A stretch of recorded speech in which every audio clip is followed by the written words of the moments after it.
बुवाई के समय हमें नाइट्रोजन, फास्फोरस, पोटेशियम और जो दूसरे तत्व की खादें हैं वो पूरी देनी चाहिए।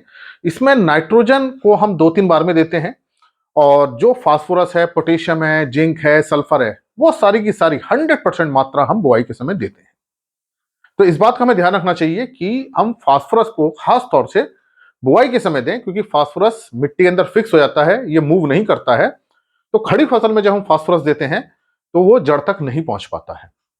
इस पे मैं काफी पहले भी वीडियो बना चुका हूं कि हमें खड़ी फसल में फास्फोरस वाले जो उर्वरक हैं, डीएपी है, एसएसपी है, टीएसपी, वो नहीं देने चाहिए। लेकिन समस्या तब आती है कि हमने बुआई के समय तो नाइट्रोजन दिया, यूरिया दी, एमओपी दी, दूसरी खाद दी, लेकिन फास्फोरस वाली खाद या तो दी नहीं या बहुत कम दी। अब ये फास्फोरस जड़ों की वृद्धि के लिए बहुत जरूरी है। बिना फास्फोरस के रूट्स का जो डेवलपमेंट है वो नहीं हो पाता है, जड़ें छूटी रह जाती हैं और इस छोटी जड़ों के कारण पौधे की वृद्धि नहीं होती। अब समस्या शुरू हो जाती है, फास्फोरस की कमी होने लगती है और अब इस फास्फोरस को हम कैसे दें? ऊपर से हम देते हैं तो मिट्टी के ऊपर फिक्स हो जाता है।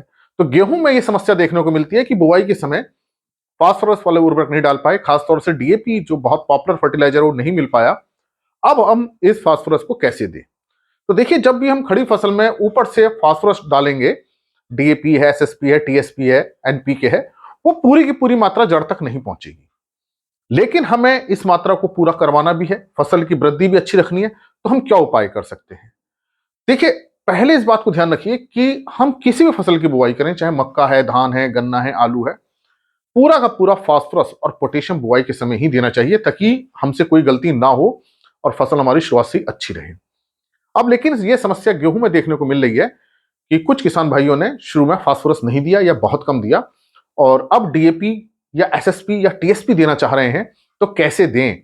अगर फुल स्प्रे करते हैं तो पौधे बहुत छोटे हैं और फुल स्प्रे इतना इफेक्टिव भी नहीं होता इनके लिए। तो अब हम पहली सिंचाई पे क्या कुछ उपाय कर सकते हैं?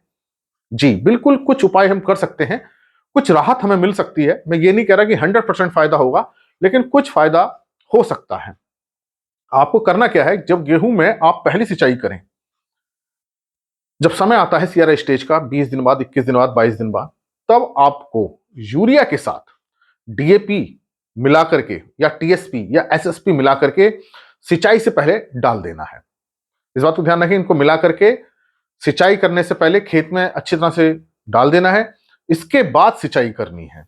तो इसमें क्रम आपको यह रखना है कि पहले आपने यूरिया प्लस डीएपी या एसएसपी या टीएसपी, जो भी आपको ये वाटर सोल्यूबल खाद मिल रही है, इसको डालना है। इसके बाद आप सिंचाई करें तो होगा क्या कि जो ऊपर खाद पड़ी है, ये जो ऊपर खाद पड़ेगी, अब जब सिंचाई का पानी जाएगा तो थोड़ा बहुत, देखिए यूरिया तो घुल करके पहुंच जाएगी, लेकिन जो फास्फोरस है थोड़ा बहुत अभी पहुंच जाएगा। और अभी जड़ें बहुत गहरी गई नहीं है सीआरआई स्टेज पे, जड़ें अभी ऊपरी सतह पे ही हैं, 5-7 सेंटीमीटर पे ही हैं। तो ये फास्फोरस की संभावना है कि जड़ तक पहुंच जाए। तो इस तरह से, इस उपाय से फास्फोरस को हम जड़ तक पहुंचा सकते हैं।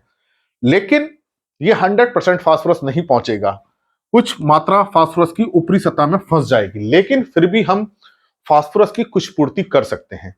तो यह तरीका फास्फोरस देने का सही तरीका नहीं है। यह तरीका हमें तब अपनाना चाहिए जब हमने शुरू में बुआई में फास्फोरस नहीं दिया है। तो इस बात को ध्यान करें कि हमको सारा फास्फोरस बुआई के समय देना है। केवल हम फास्फोरस देने का एक उपाय कर रहे हैं और यह उपाय से 100% फास्फोरस नहीं जाएगा, कुछ ही फास्फोरस जाएगा। यह मिट्टी पर निर्भर करता है, मिट्टी में कितना क्ले है, कितना सैंड है, कितना क्ले है, कितना कार्बोनेट है, बहुत चीजों पर निर्भर करता है। तो आपको यह करना है कि पहले ये डाल दें, इसके बाद सिंचाई करें, ताकि ये डीएपी घुल करके जड़ तक पहुंच जाए, क्योंकि अभी जड़ें नीचे नहीं गई हैं।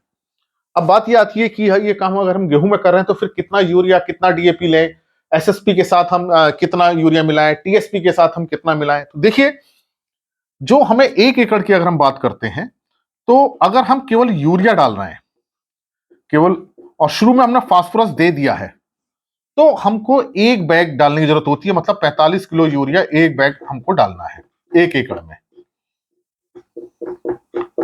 लेकिन अगर आप यूरिया प्लस डीएपी करना चाह रहे हैं, तो यूरिया प्लस डीएपी में आप डीएपी तो 1 बैग डालिए और यूरिया का आप आधा बैग कर दीजिए। इस बात को ध्यान रखें कि अगर आप डीएपी के साथ मिक्स कर रहे हैं तो फिर यूरिया आपको आधा बैग डालना है, क्योंकि डीएपी से भी नाइट्रोजन मिलेगी। अगर आप यूरिया प्लस एसएसपी डाल रहे हैं तो इसमें आपको यूरिया 1 बैग डालना है, मतलब 45 किलो डालना है, और एसएसपी 150 किलो डालनी है, मतलब 3 बैग हो जाएंगे। तो एसएसपी के साथ यूरिया की मात्रा को कम नहीं करना है। फिर से इस बात को समझें कि अगर आपने शुरू में फास्फोरस पोटेशियम दे दिया है तो केवल आपको यूरिया डालना है पहली सिंचाई पे 1 बैग। लेकिन अगर आप डीएपी उस समय आपने नहीं दिया था फास्फोरस और डीएपी को देना चाह रहे हैं तो डीएपी 1 बैग डालना है, तो यूरिया को आपको आधा बैग कर देना है। और अगर एसएसपी सिंगल सुपर फास्फेट अगर आप देना चाह रहे हैं इस समय, हालांकि समय नहीं है, मैं फिर इस बात को बोल रहा हूं कि खड़ी फसल में फास्फोरस नहीं देना चाहिए, लेकिन थोड़ा बहुत फास्फोरस पहुंच सकता है, फसल की कुछ वृद्धि हो सकती है, तो उस समय एसएसपी के साथ 150 किलो एसएसपी के साथ 1 बैग यूरिया देना है। अगर आप यूरिया प्लस टीएसपी को प्रयोग कर रहे हैं, ट्रिपल सुपर फास्फेट, तो टीएसपी 1 बैग देना है और यूरिया भी 1 बैग देना है, मतलब 1 बैग टीएसपी का मतलब 50 किलो।